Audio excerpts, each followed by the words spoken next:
Nama saya Samuel Simanjuntak dengan NIM B1B023-110. Di sini saya akan memaparkan hasil PPT dari kelompok kami, yaitu kelompok 5, dengan mata kuliah perencanaan hutan, dengan dosen pengampu Pak Maroto, dengan judul Bisnis Plan Pengelolaan Hutan Adat dengan Tujuan Ekowisata, yang dimana rencana bisnis berkelanjutan untuk mengembangkan ekowisata berbasis masyarakat adat yang memadukan konservasi lingkungan, pemberdayaan ekonomi lokal, dan pelestarian budaya tradisional.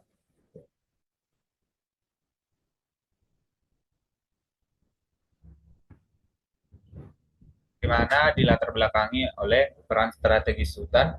Hutan berperan penting dalam mendukung kehidupan manusia dari segi ekonomi, sosial, dan lingkungan sebagai penyangga ekosistem. Yang kedua, pembangunan berkelanjutan, konsep yang memadukan dimensi ekonomi, sosial, dan lingkungan untuk meningkatkan kesejahteraan tanpa merusak alam. Yang ketiga, potensi ekowisata. Ekowisata menyatukan pelestarian lingkungan dengan pemberdayaan masyarakat lokal untuk meningkatkan kesejahteraan. Selanjutnya yaitu rumusan masalah. Adapun rumusan masalah dari PPT kami ini yaitu identifikasi potensi. Yang pertama, identifikasi potensi, yang dimana bagaimana mengidentifikasi keanekaragaman hayati dan keindahan landscape dan kearifan budaya lokal sebagai daya tarik wisata. Yang kedua, konsep bisnis plan. Bagaimana cara merancang pengelolaan hutan adat yang memadukan berkelanjutan lingkungan, pemberdayaan masyarakat, dan ekonomi. Yang ketiga, strategi operasional. Bagaimana menyusun strategi yang operasional dan pembiayaan yang transparan, efektif, dan berkelanjutan. Yang keempat, analisis SWOT, yang dimana di sini bagaimana menganalisis faktor internal dan eksternal untuk keberhasilan pengembangan ekowisata. Dengan tujuan dan manfaat penelitian ini, yaitu tujuan penelitian mengidentifikasi potensi sumber daya alam dan budaya hutan adat. Yang kedua, merancang konsep bisnis plan ekowisata yang berkelanjutan. Yang ketiga, menyusun strategi operasional yang lebih efektif. Yang keempat, melakukan analisis SWOT komprehensif. Adapun manfaat penelitian ini yaitu yang pertama, memberikan informasi bagi masyarakat adat dan pemerintah. Yang kedua, menjadi referensi akademik perencanaan bisnis ekowisata. Yang ketiga, mendukung kelestarian lingkungan dan kesejahteraan masyarakat. Adapun metodologi penelitian yang pertama yaitu pendekatan kualitatif. Metode deskriptif untuk memahami fenomena sosial dan lingkungan secara mendalam dan alami. Kedua, pengumpulan data, wawancara observasi dan dokumentasi dengan teknik purpose sampling dari berbagai stakeholder. Yang ketiga, analisis data, model interaktif Mills-Berman, yaitu pengumpulan, kondensasi, penyajian data, dan verifikasi kesimpulan.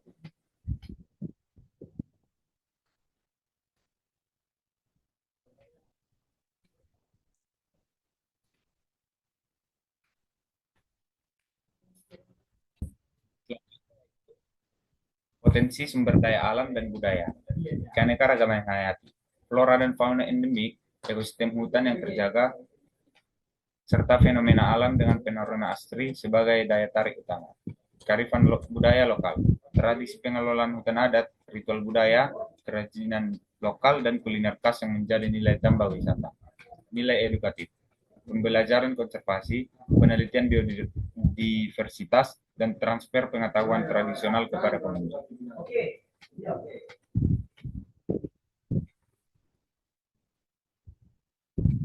Selanjutnya, konsep bisnis plan ekowisata, yang dimana perencanaan strategis, studi banding, analisis potensi dan hambatan, serta perencanaan berbasis daya dukung kawasan.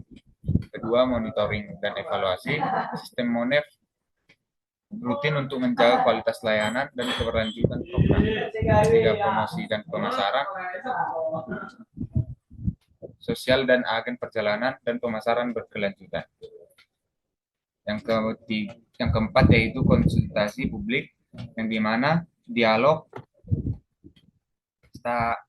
stakeholder untuk mencapai kesepakatan dan kolaborasi antar pihak terkait. Yang kelima, pembentukan organisasi, yang dimana struktur pengelolaan berbasis masyarakat yang fleksibel, adaptif, dan responsif.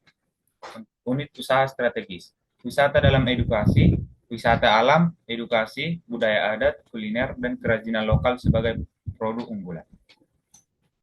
Adapun strategi operasional dan pembiayaan yang dimana strategi operasional yang pertama yaitu pembagian zona wisata berdasarkan daya dukung, yang kedua penetapan SOP layanan dan pembatasan pengunjung, yang ketiga pelatihan pemandu lokal dan pengawasan hutan, yang keempat pengelolaan sampah ramah lingkungan.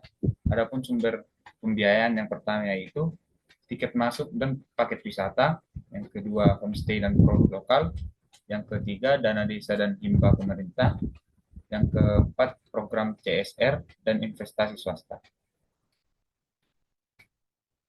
Analisis SWOT ekowisata hutan adat, yang dimana pertama yaitu kekuatan, keindahan alam terjaga, keunikan budaya lokal, kearifan tradisional pengelolaan hutan, dan dukungan regulasi pemerintah. Yang kedua yaitu peluang, tren wisata ramah lingkungan, dukungan kebijakan, teknologi digital, dan kerjasama multi stakeholder. Yang ketiga adapun kelemahannya itu keterbatasan infrastruktur, SDM terbatas, minimnya promosi dan keterbatasan modal awal pengembangan. Yang keempat yaitu ancaman, persaingan destinasi lain, perubahan kebijakan, kerusakan lingkungan, dan penurunan minat wisatawan. Adapun kesimpulan dan rekomendasi dari PPT kami ini yaitu kesimpulan utamanya ekowisata hutan adat memerlukan perencanaan matang dan kolaborasi multi stakeholder, strategi operasional efektif, dan sistem monitoring berkelanjutan. Yang kedua, adapun rekomendasi peningkatan kapasitas yaitu pelatihan berkelanjutan bagi masyarakat lokal dalam pengelolaan wisata, konservasi, dan pemasaran digital. Adapun rekomendasi yang kedua yaitu penguatan kolaborasi, yang dimana kerjasama antar masyarakat adat, pemerintah, LSM, akademis, dan sektor swasta harus terus diperkuat. Adapun rekomendasi yang ketiga yaitu teknologi ramah lingkungan, penerapan teknologi hijau, dan optimalisasi promosi digital untuk mendukung prinsip berkelanjutan ekowisata. Baiklah, demikianlah pemaparan dari PPT kami.